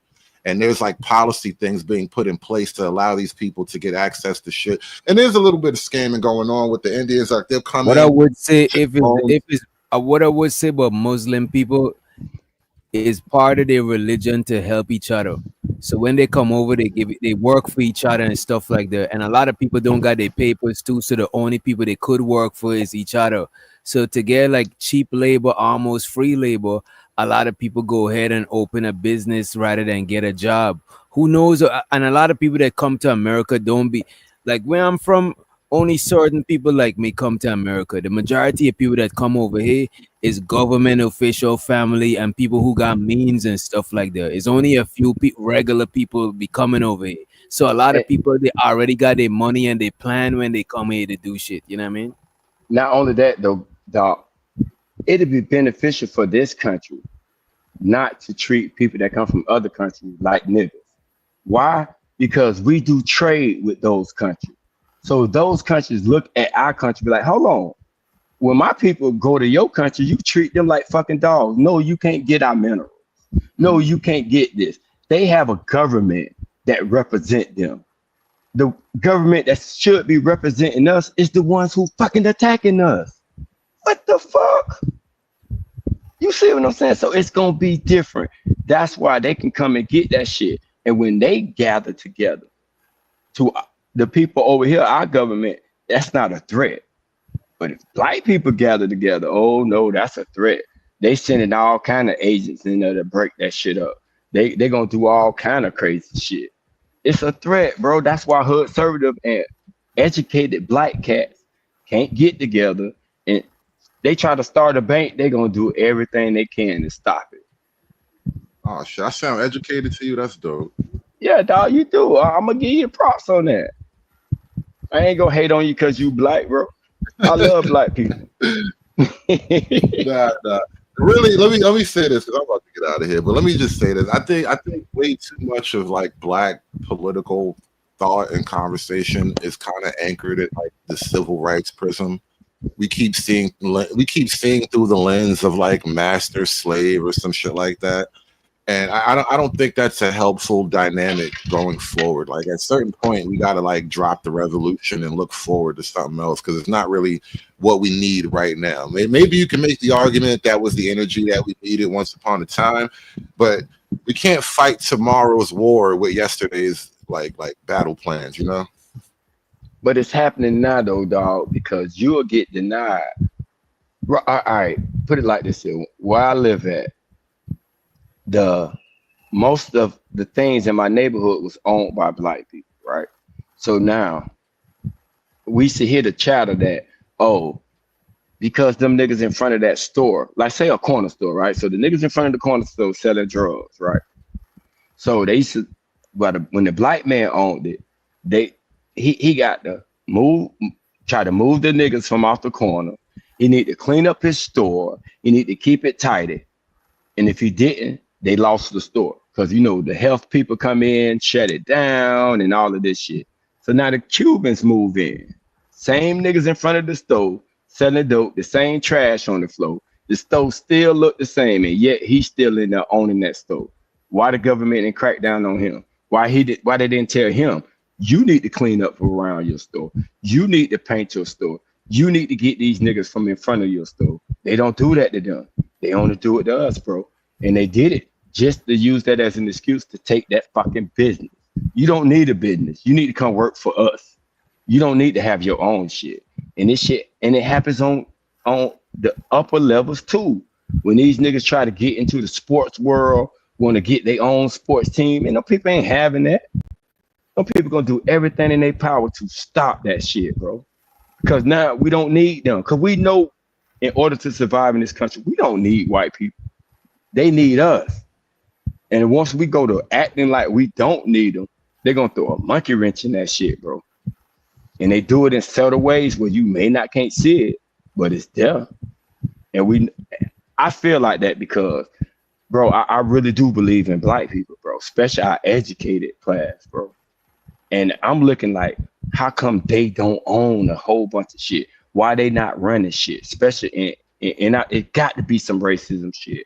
Because that is a hell of a question, isn't it? Why don't they have things? Right. And I'm like, they're confident, they got education, they even got money, and yet they still can't get a hold in certain industries. I think when you say it got to be racism, imagine me saying it has to be magic.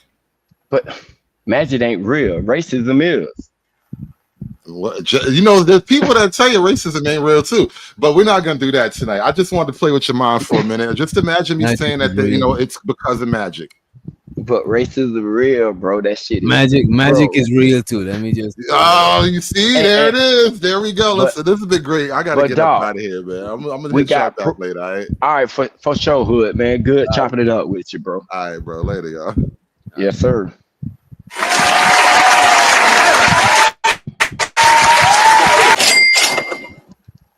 Yeah, we gotta get the fuck out of here. What up? Yeah, and it even with your country is a black country, right? Is a large amount is black, but it's like kind of like half black, half East Indian. I think they got slightly more population than us.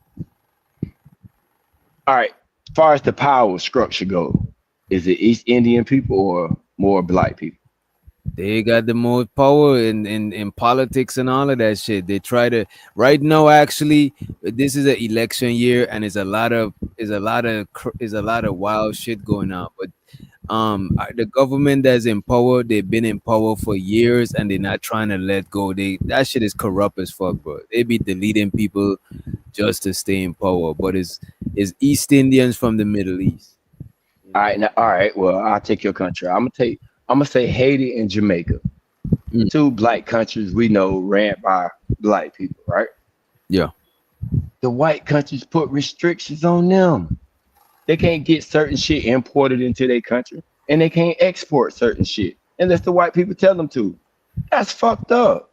That's the same shit with our shit. You know what I'm saying? And that's what I was gonna make with yours, but when you say the East Indians, I ain't want to use that. So people, they just don't do it to black people. I know they just don't do it to black people, but put it this way: if we had a black president, it would shift the whole power back, because the power always been between East Indians and black people. East Indians, one time we'll get somebody in power, one time they'll get somebody in power. You know what I mean?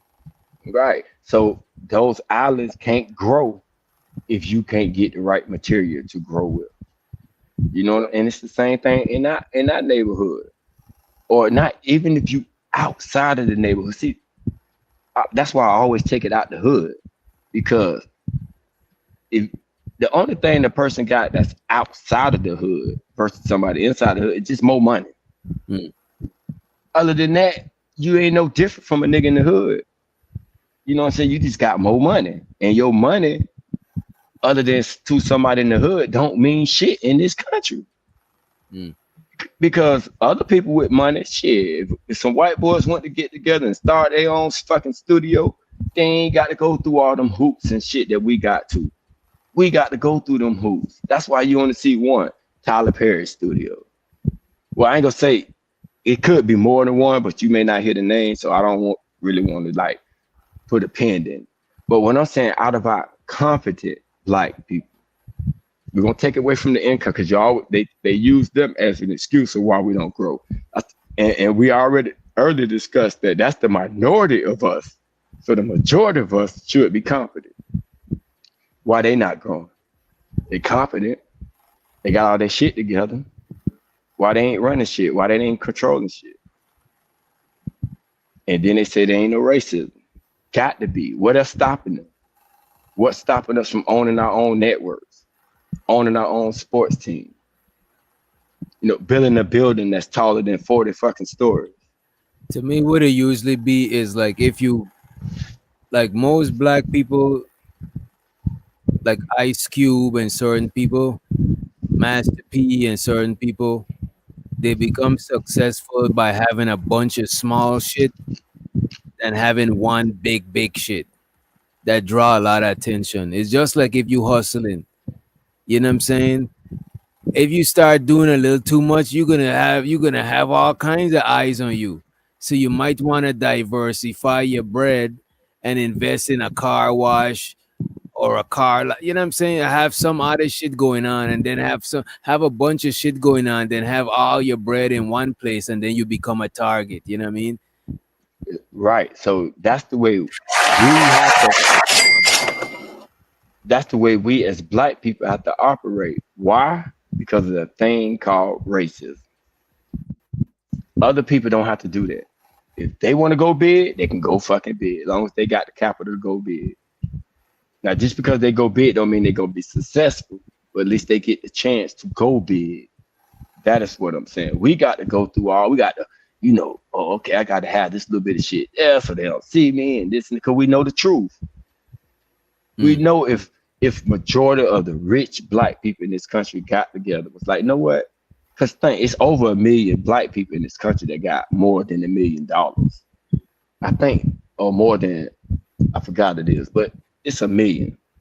Because I think it was a show like that, the 1 million or some shit like that. But it was a whole bunch of rich black people. Imagine if they got together, dog, and just put 1 million black people put $2,000 a month to make sure we got better schools and the best opportunities. Because you can't promise nothing. You don't think this country will have a problem with that? I could see it being a problem. And we know it's a problem because every time we did it, what they came and did, tore it down. Yeah. I think the best strategy is having a bunch of small things to where you get up so much power and it's all over the place that you could have a big thing. You know what I'm saying? Sometimes the big thing just be it don't be necessary, bro. Sometimes it's not necessary to have a super Walmart when you could have a bunch of family dollars all over the place making more bread. Sometimes it just be a burden to have that one big target. But I do think that or it would be a better another strategy would be to incorporate other people so you don't just single out yourself, you know what I'm saying, but still be the owners, but don't just have it be like exclusively black, like a black only thing. It just have other employees and all that shit, but just own the shit and just be on the low. There's a lot of on the low black billionaires that own a lot of shit, but they just on the low just get it, you know what I'm saying? And it's And they fucked know up that they it gotta be like that, but you know what I mean? exactly. They got to be on the low. They can't shine. They can't show the image to the world that is Because you black gotta remember billionaires. America, but you gotta remember America is still a America is a white nation, bro. Exactly. You know what I'm saying? White people know it, black people know it, Hispanic people know it, everybody know it.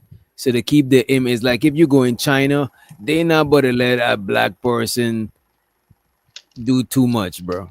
Because at the end of the day, the face on it gotta be a Chinese person to maintain the image of whatever it is. You know what I mean? Right. So now what I'm getting to with that is, so now most people, instead of saying, oh yeah, racism do exist, oh black people just don't support each other. That'd be some bullshit. They don't want it because they're afraid, bro, because they know they know how these people are. Motherfucker And know the their people that history. buck with you, bro, some of the people that run the country are black. But it's not the majority of them are black. But some people that run the country, don't get it fucked up. The white people is the face of who run the country, but some people who run the country are black. I'm talking about the decision makers behind the scene. And Even if yet, we're talking about the world, some people who run the world, some of them is black. They got other races in there too. But it's just that the predominant people and the people that run shit, the majority of them is white. So that's like the face of the shit. You know what I mean? and the black people who running shit know that they better not be bringing too many black people in, because somebody gonna be asking questions. Because think about other races when they get in a job, bitch. If you ain't their race, you gone. One Mexican get in a leadership position, bitch. The rest of that company gonna be Mexican. Because don't nobody say nothing to the Mexican for doing that. But The how far Mexican the don't. company? But how far the Mexican company gonna grow? Hell, over here, the biggest concrete company is owned by a Mexican now. But they got It other was white employees. boy. But they can't get. Right. But you see, and they got a white boy, and they can't just hire Mexicans alone.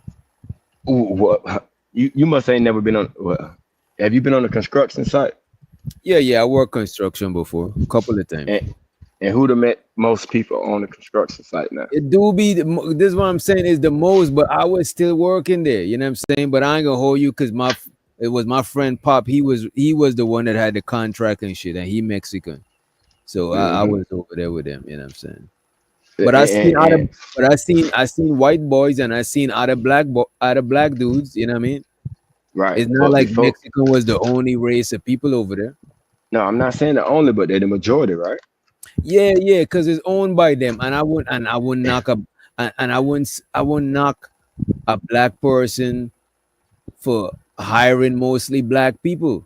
I would tell them, I would say sprinkle in some more other people just so they can, because like I think I'm not sure about the rules and shit about shit like that, but I think you can't hire only one. I think what is it, affirmative action? I think that's what it's called. You gotta have sprinkle of other people there. Yeah. But what I'm saying is, even when a Mexican does do it, because I'm with you, because that's what I'm saying. If you black, you should hire more black. So if it's a black manager, it should be majority of black people in that work. But you never see that. Once you black, you will still see other races of people. It'll be well represented. But when I other don't people know come about that. in, Some play for I would say the majority of the time, most of the time. Because I remember when my brother was working FedEx, it was black owned and the company mostly hire like young black people, you know what I mean? but you're in Atlanta. So yeah. That's easy different. Yeah. Because when I went to Atlanta for the first time, it shocked me to see black people like in working in positions, bro. But it's only certain places that's like that. So, but what I'm saying is, and now, bro, they breaking that shit up. They gentrifying Atlanta, right? They're gentrifying Atlanta, but they're not gentrifying it. Atlanta is still mostly black, but they're gentrifying it as far as racially. They're gentrifying it as far as outsiders who ain't from Atlanta. So you find people from New York, Chicago, you know what I'm saying, Philly, Cali, Texas. You find people from all over that ain't from Atlanta, but it's not that it's just being gentrified. Like Brooklyn been gentrified and it's a lot of white people. But that's not how Atlanta is. It's gentrified by a lot of non Atlanta people. Black though? Yeah. Atlanta is still predominantly black, bro. It's just that the black people that move. It's just that a lot of people that's moving there is not from Atlanta. Right, but I remember like the 90s. I went to Atlanta, bro. I couldn't find a white person. Now I go, I'm like, well, damn, what all these white people doing here? Yeah, there's a lot of white people in Atlanta, but it's still predominantly black though. Right, but only time ain't on your side. That's all what I'm saying. But when we gather together, bro, it's a problem, bro. Bro, they got laws to say if more than what, like it, down here, dog, if 3 or more black people hanging together, dog, you automatically be put in the game. And you don't have to be in the game. Nah, that's not in the law. That's in the law. That's fucked up. You damn right. You get charged with a gang charge, bro, for just being like in a group. They can come and put a gang. Now they don't do it like that all the time, but they can do it. And it's crazy as shit. Yeah, that's if we get ex-white people, if we gather together, that shit make them nervous, bro. I done heard them watch some of these clips, bro, and they'll tell you. They see a group of black people, bro, that shit make them nervous. But the same, if we see a group of them, you know, nigga be like, oh, nah, this ain't no shit for me. But we don't stop them from doing the shit that they doing, bro. You know what I'm saying? I know, I don't know how y'all clubs go down there in the most black cats owner, but down here, most of the club is when you go in most of the clubs, you mostly see black people. For some reason, even though they say that there's more Indian than black people. Who owns it? Who owns the clubs? Black people and some Indian people too. But black people mostly run the club scene, I would say. Okay, down here, most of the clubs are white owned. Okay. Now, the ones that are black owned, one fight, bro, and that club shut down. But you can fight in the white club. You can have shootouts at those bitches. That bitch gonna be open next week. But if it's a black-owned club, one fight, bitch, you come back next week, bitch, the door's still closed. Yeah. And it's crazy like this. Like you get one time. Oh, nope, we can't have this no more. But the white club, they the same activity going on in that shit. Them same niggas go to that club, do the same shit, but it don't get shut down. Now I don't know if it's because, you know, they bribing, paying money. I don't know the exact reason, but you just see it too much to say that, not to say, oh, it ain't some racist shit going on. And I'm pretty sure it's shit like that all over the country. They ain't just here. Nah, in Miami is I can't say because I don't really know the ownership. of the shit in Miami.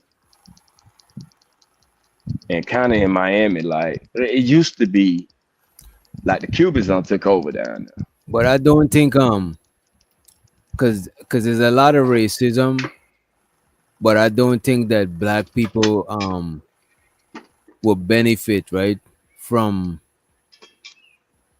not fucking with other races. Oh, no, I think we should. You think we shouldn't fuck with other races? No, I think we should, but I just think black people should own more stuff. Yes, that's what I'm saying too. Because if black people own more stuff and sell more stuff, because Hood Conservative was saying not to sell, but I do believe in selling your own image to other people and do business with other people. I don't like when people try to label their business black owned. Like, don't do that shit, bro. Just own the business, bro. Like, what are you doing? You ain't gotta name it black owned because everybody coming to shop with you. Because you're trying to gain capital, you're trying to capitalize. So own it more than, because a lot of times we care more about how it looks. You know what I'm saying? It's like if I own a club, but Free the Green always performing. So people come in and they see Free the Green as the face, and I'm feeling away, and I'm be like, well, let me try to perform. And it's like, nah, bro, just own the club. Like, what the fuck? Yeah. Like, that is more important. Yeah. Because that is how people, there's how other races of people be running shit. You know what I'm saying? And not only that, though, but I be thinking that we should own more business to get other coaches money. They've been getting our fucking money all this time. That's what I'm saying. That's what I'm talking about. You got. I think it'd be too. I think a lot of times we too like. We're not strategic enough on how we moving. Like when I look at the Dr. Umar type of people, I used to fuck with that shit, but the more I look at it, I'm like, nah, that ain't what's up, man. You know what I'm saying? When I look at the Tariq Nasheed type of people, I'm like, you know what? Tariq Nasheed got it more dunk back than Umar, because Umar trying to make this shit look a certain type of way, and it feel like it's a non-progressive type of way. You know what I mean? It's almost something like he only want to do business with black people, and it's like, bro, come on, bro.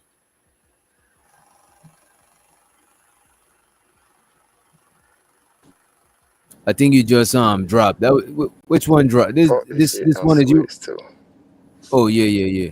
We better wrap it up anyway, cause I need to get some fucking. Yeah, I don't jump in my. You can hear me. I don't jump in my fucking car now. That's for the shit switching all over. Yeah, I could tell. It sound like you on your phone now.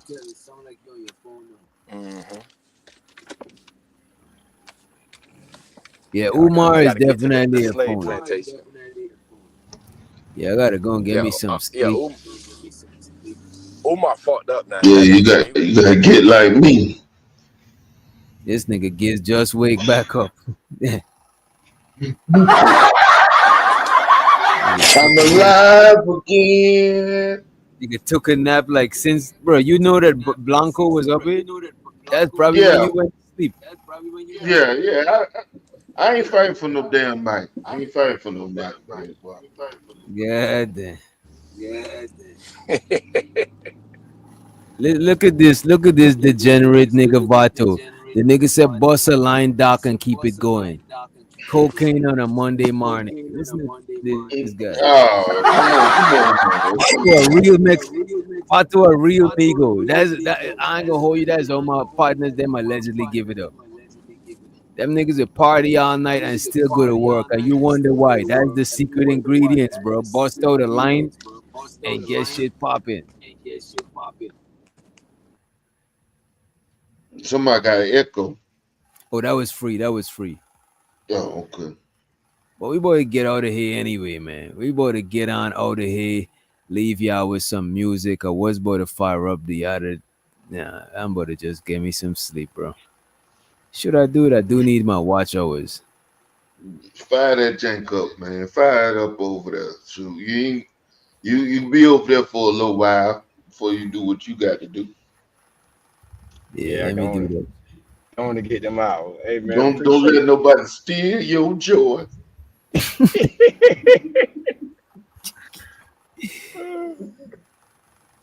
Let me make sure this shit is set up. All right, y'all. We about to get on up out of here. Yeah, we about to get on up out of here, y'all. We about to leave y'all with this right here.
Put duct tape over their mouth. Put duct tape over their mouth.